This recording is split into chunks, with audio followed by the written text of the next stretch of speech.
What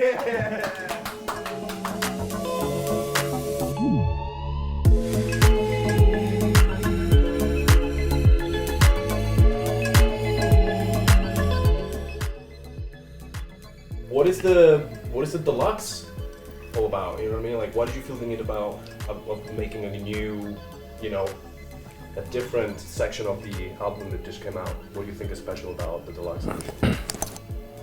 I think that the Deluxe, first off, I can't believe this is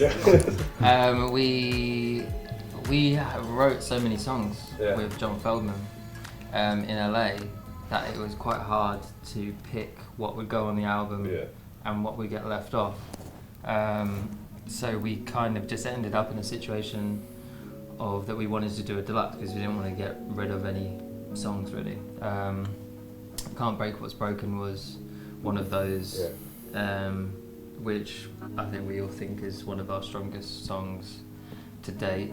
And we thought that after the album's out, it'd be a nice just rebirth for the fans and for us as well, to kind of end that era of the Hunna, because the album was, kind of signified, a lot of the toughest moments of us being a band so far, and it was a real catharsis for us to get that out. So this deluxe part of the album is kind of the perfect way to tie it all up and kind of put a ribbon on it and move on to the next chapter of the Hunna.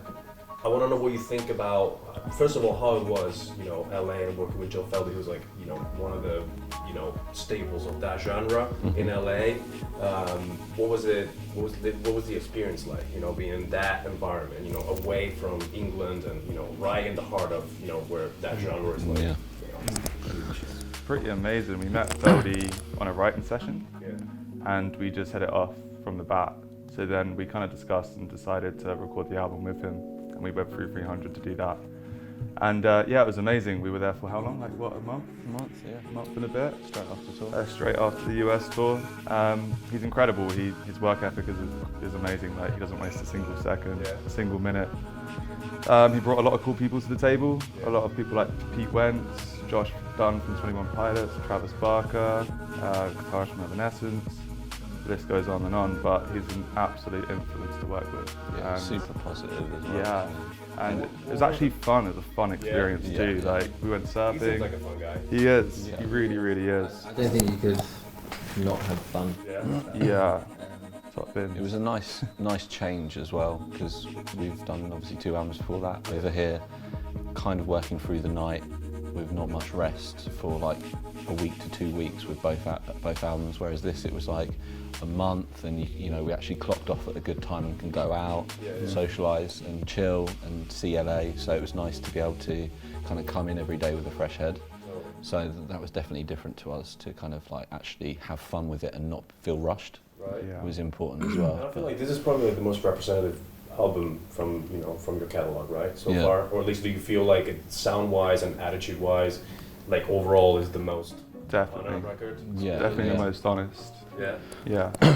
I think again on the first, we love the first 2 records, but because of the previous label and management issues, there were times that we wanted to experiment with things musically, and like we got such a wide range of music that we listened to, and obviously things were going really well. So when we tried to do stuff, it was kind of like tabooed, or like they kind of tried to take us away from it. And then to get out of that and then go to LA, which we've never been to write music before, and be with Feldy and work in that environment was just, it was a breath of fresh air for us. You told me, Ryan, before that, you guys got left in the middle of France at some point, because nobody was getting paid and stuff like that.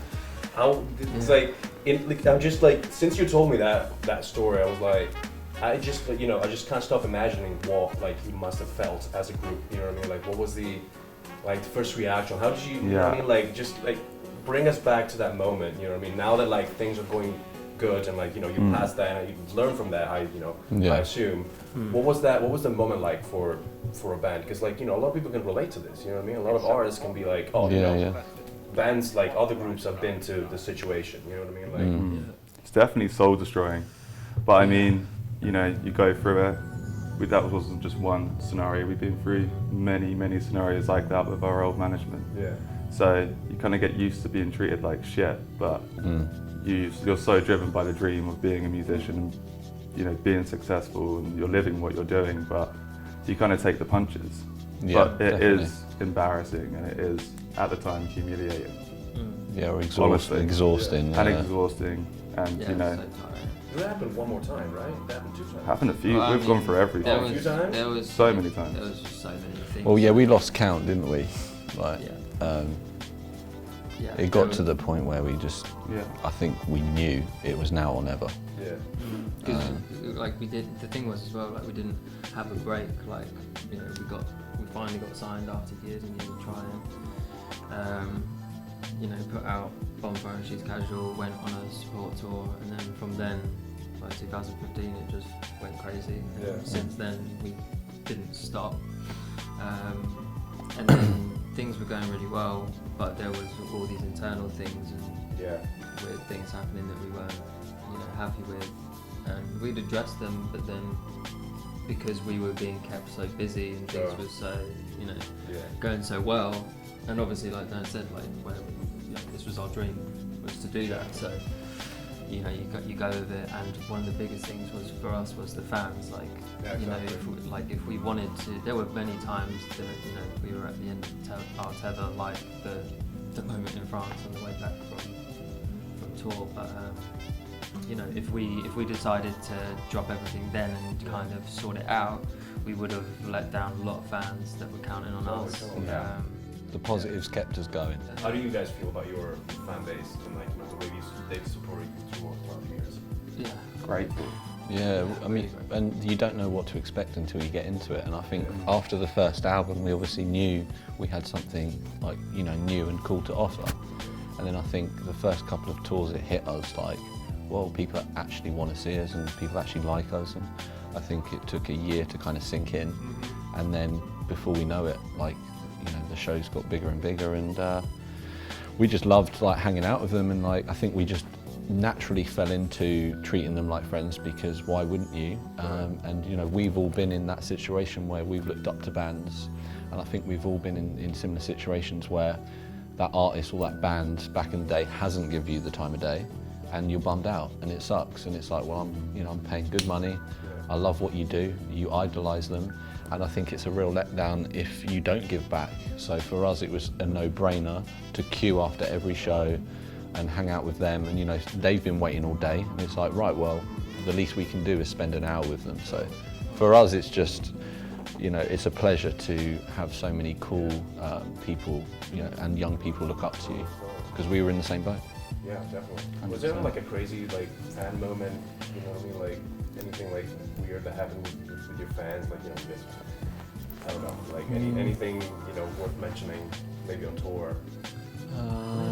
People coming to like 8 shows in a row is pretty. 8 shows? Like in America, wasn't it? Really? Flying to every show. Like not- dedication. it's not- That's It's not so. yeah. It's just more like not overwhelming. What's the word? It's Like, just like wow. yeah, Like, yeah. wow, that's back you know, like yeah. the dedication you know, I side. guess how much our music has impacted Yeah. people. Yeah. Like, Like you with know, tattoos with you.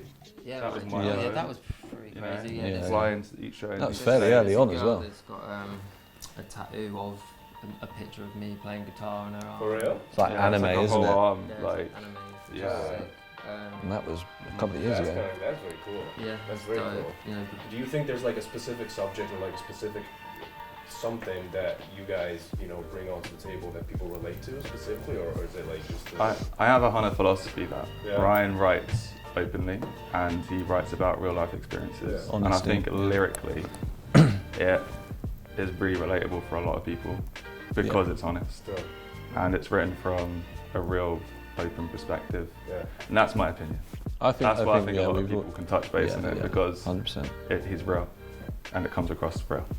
yeah, yeah. To be honest. We've always kind of written really, like on the first album, second album, third album, it's all about our journey. Like the first album was about us as, you know, the years before the Hunna was the Hunna. So all the teenage years and us growing up together and us trying to get signed and the letdowns and, you know, relationships, young relationships and just growing up, I guess. And then the second album was about our experience from after the first album of, you know, touring for the first time ever worldwide, which we'd never done before, so it was such a new experience for us. So that album was kind of about us growing as people and musicians and just having the time of our lives, and the third album is about beating the shit out of a record label. So yeah, and like, you know, there's like Dan said, there's songs on the second album called Mother, which is about when my mum passed away. We wrote that before the Hunna was even was a thing released. And like, you know, we've had countless people after shows in all different countries that, you know, come and talk to me about it. Oh yeah. Because they've been through the same thing. So yeah, I think just naturally, you know, we write music that is about what we're going through. Definitely. We're humans and our fans are humans. So what is some advice that you would give them, you know, after all you've been through? You know what I mean? Like, is there something that, like, you know, that you feel like it's more important than other stuff in terms of when you're trying to, like, you know, head towards this path, this career? Okay.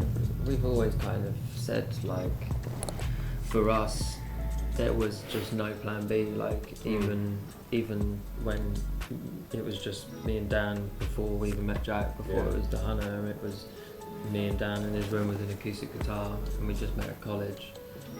We had an idea and we knew that we connected on the type of music that we wanted to do and what we were doing. Jack was learning his craft and had been drumming for years as well, and we all share the same mentality that, I think, again, without trying to sound cheesy, but it's like we feel like we were made to do this. Like, there's nothing else in my head that I can imagine It was fate. I was supposed to do. And the same with these guys. So for us, it was always, there's no plan B, even when we, you know, would perform to labels and publishers and managements before we got signed, and, you know, rehearsed our asses off and Playing to 5 people, 10 people. Like, you know, did so You well, gotta do and it, then yeah. like, you're like, this is it, this is the moment, and then it wasn't, and you know, you're all sitting there after they've left and your hearts are on the floor.